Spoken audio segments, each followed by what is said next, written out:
Welcome to the Cocky Ride Home for Wednesday, April 14th, 2021. I'm Jackson Bird. We've all been talking about Zoom fatigue for the past year, but now a new study has the facts on the phenomenon.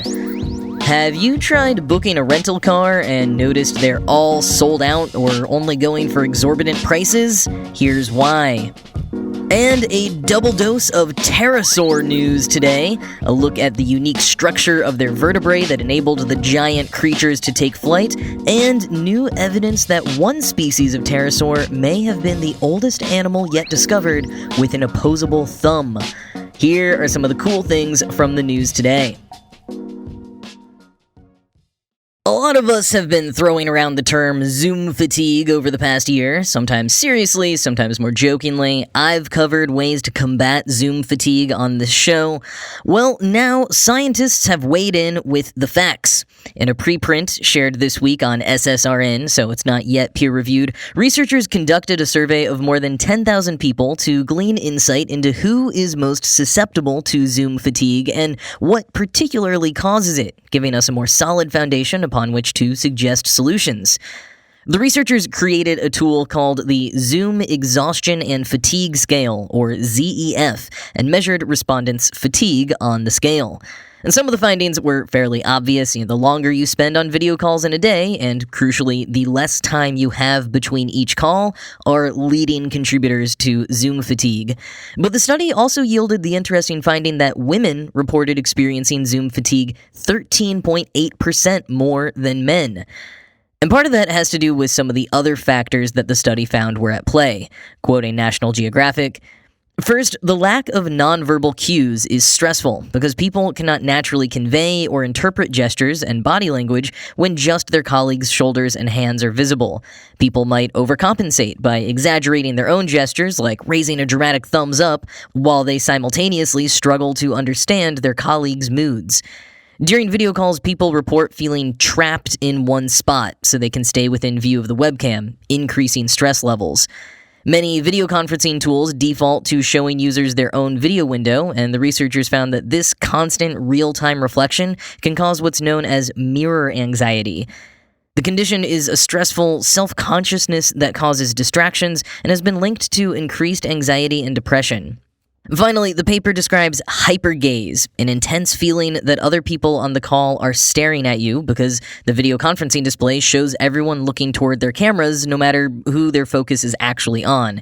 And it's even worse in one-on-one meetings where your colleague's face appears so large on the screen it's as if they're standing less than 2 feet away." End quote. Because women survey respondents were found to spend more time in a day in meetings with shorter breaks in between, all of these factors were amplified for them, but they also may have felt some of these more intensely due to other gendered factors at play. For example, previous research has shown that women experience mirror anxiety more often or more intensely than men, which makes sense when you think about the way that society equates worth with appearance more heavily for women than men. Women's bodies tend to be more judged. Accordingly, the survey also found that people of color experience Zoom fatigue more than white people, and people of color are similarly more accustomed to their bodies and actions being policed than white people are writ large, though the racial breakdown was not as stark in the survey as the gender one was. And though this study has yet to be peer-reviewed, the ZEF scale they've created could be a useful tool for other studies. For example, National Geographic points out there's been very little research done on how the increase of remote work has affected people with disabilities. The obvious presumption is that it's a better situation for some people with mobility disabilities or various types of chronic illness, but it's definitely been challenging for deaf and hard of hearing people, even as various platforms work quickly to improve their closed captioning features. And even though none of the findings from the study are completely mind-blowing, I do find it really interesting that we're starting to have solid data that we can point to show how this past year and some of the changes that will continue have affected us as humans, especially if that means we're more equipped to solve for any problems that exist or more tangibly justify why certain accommodations should continue. And until interventions are codified into company policy, the researchers from the study and National Geographic offered a few solutions to combat Zoom fatigue. If you've experienced that feeling of being trapped in one place so you can stay in the webcam's view, try a standing desk so that you have a little bit more mobility while you're on a call. And I'd personally add that if you are able to switch to any meetings without being on video and can go for a walk during those meetings, that is also a great solution that's been growing in popularity. You can also try blue or orange screen filters and eye exercises like that 20-20-21 I mentioned recently to reduce eye strain. And suggestions for company-wide fixes include things like having one day a week in which no video calls are allowed to be scheduled, requiring at least 10 minutes between any scheduled meetings, and always asking whether a video call is actually necessary or if a phone call, email, or Slack conversation would do instead.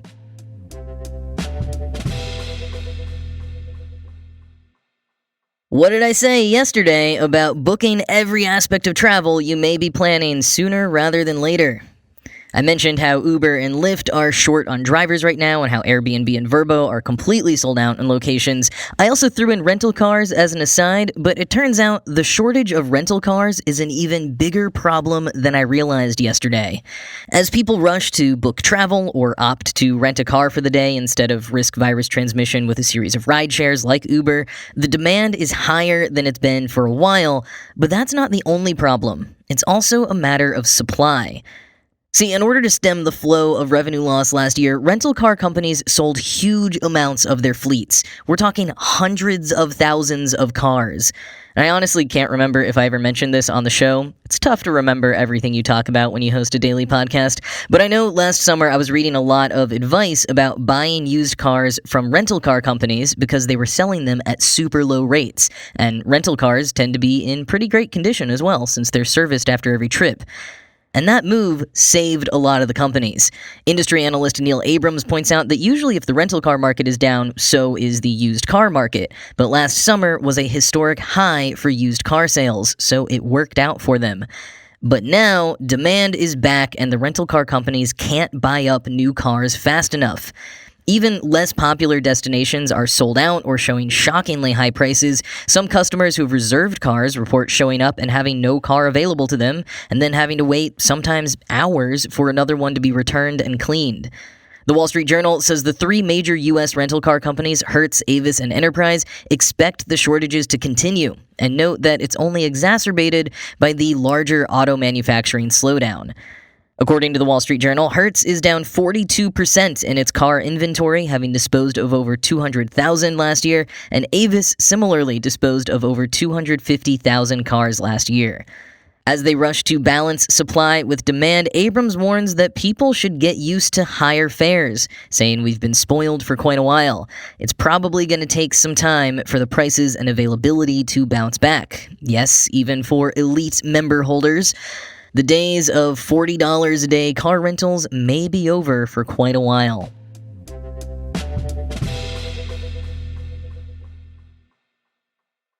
It's a big day for Pterosaur news, with 2 new studies being published with findings about the prehistoric flying reptiles. One study that provides further insight into the anatomy and physics of how one of the largest groups of pterosaurs were able to stay afloat in the skies, and another introducing a new species of pterosaur, nicknamed the monkeydactyl, because it appears to have had an opposable thumb, which would make it the oldest known animal yet to exhibit the trait.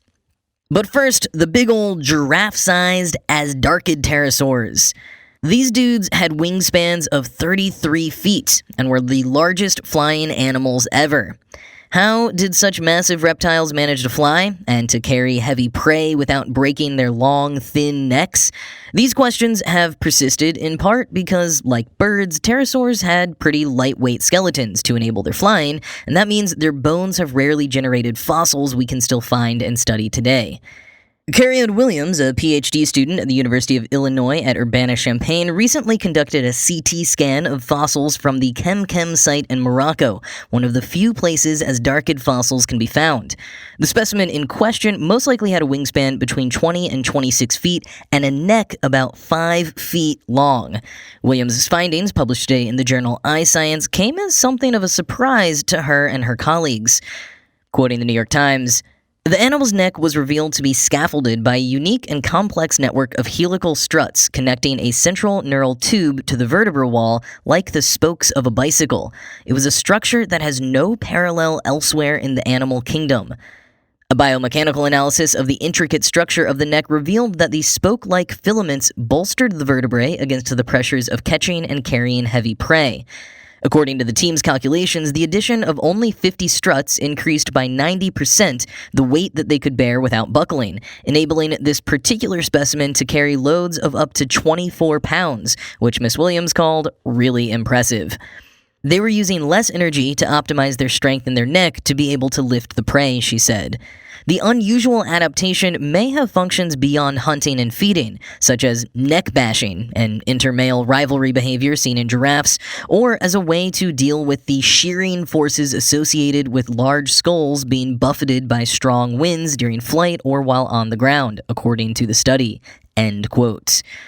And if you want to get a visual on the spoke-like structure of the vertebrae, there is a 3D rendering of the CT scan at the New York Times link in the show notes. But now that monkey dactyl with the opposable thumb. This pterosaur species is substantially smaller than the Asdarchid group, with a wingspan of only 3 feet, and dwelled some 160 million years ago in present-day Liaoning, China. It's part of the Darwinitarian genus of pterosaurs, which were so named because their existence indicates the evolutionary shift from their smaller, non-flying descendants to the larger flying pterosaurs we recognize today.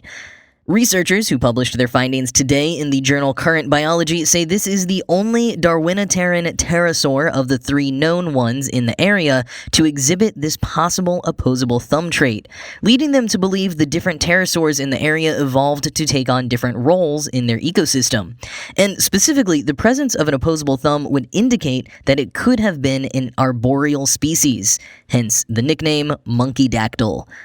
Quoting Gizmodo, "The opposite digit in the pterosaurian species is technically a pollex, which is the innermost digit of a forelimb. Not all animals have thumbs, so pollex is a catch-all term. Other modern species to have opposable pollices include tree frogs, which are amphibians, and chameleons, the only extant reptiles to have the feature. The opposite digit is crucial for grip among arboreal species, as it allows them to better cling to branches and climb trees. To determine whether the Jurassic pterosaur's thumbs were opposable, only 1 claw was preserved, so the team is going off that forelimb. The team X-ray imaged the fossil, getting a better sense of how the digit corresponded to the other claws at the animal's disposal. The fingers of the monkey dactyl are tiny and partly embedded in the slab, said co-author Fionn Wisam Ma, a paleontologist at the University of Birmingham, in the same release. By X-ray scanning, Ma said, the team could see through the rocks, create digital models, and tell how the opposed thumb articulates with the other finger bones. To test whether Darwinitarians writ large were truly arboreal, the study authors note that they were thought to be for some time, though evidence was tenuous.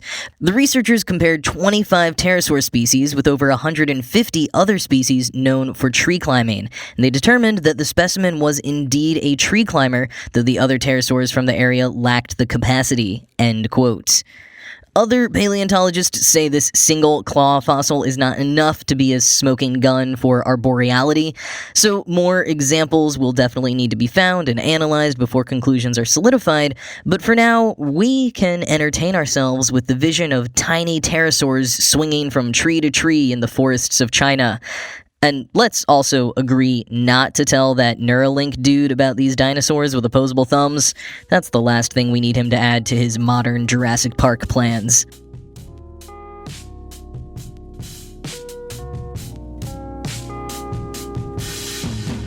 Alright, so you know the Boston Dynamics robot dog that looks uncannily like the murderous one from that episode of Black Mirror? It's been a bit of a horror show to many of us since its inception, even if some internet creators do try to make it funny by re-engineering it to pee beer, for example. One of the worst applications I've recently seen had to be the footage earlier this week of the NYPD having gotten their hands on one of them and trained it as a police dog. I honestly still haven't fully processed that is a real thing that's happening. Sensing people's fear, Mashable has done a great public service and written a step-by-step guide on how to shut down the robot dog in case you ever need to. The guide references Boston Dynamics' manual for the robot and other published resources to explain how to stop it and all of the various dangers in attempting to do so. The bottom line really is that no one who isn't fully trained on the robot's operation should be anywhere near them. But should you like to be fully informed, just in case, you can bookmark the link in the show notes. And on that happy note, that is it for today. As always, this show was produced by Ride Home Media and Kottke.org. I am Jackson Bird, and I will talk to you again tomorrow.